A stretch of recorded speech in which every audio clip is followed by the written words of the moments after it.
તો રાજ્યમાં સંવેદનશીલ વિસ્તારમાં શાંતિ અને કોમી સંવાદિતા જાળવવા માટે રાજ્ય સરકાર વિધાનસભામાં અશાંત ધારા સુધારા વિધેયક લાવી રહી છે।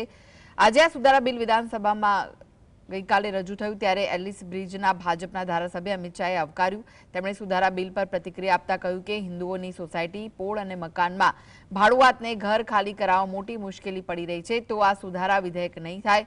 આ ધારાસભ્ય અમિત ઠાકરે ગુજરાતની પ્રગતિનું એક કારણ અશાંત ધારો હોવાનું કહ્યું, સાથે જ તેની છટકબારી શોધનારાઓ પર અંકુશ માટે સુધારા બિલ લાવવામાં આવી રહ્યું હોવાનું કહ્યું હતું।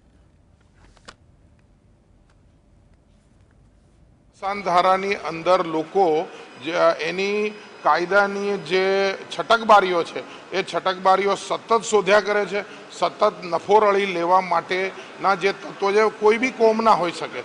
મારા એરિયાની અંદર તો એ લઘુમતી કોમના લોકો નથી, એવા લોકો આ અશાંત ધારાની છટકબારીથી પોતા પૈસા કમાવાની તરકીબો શોધે છે। સરકારનું કામ છે એમને રોકવા।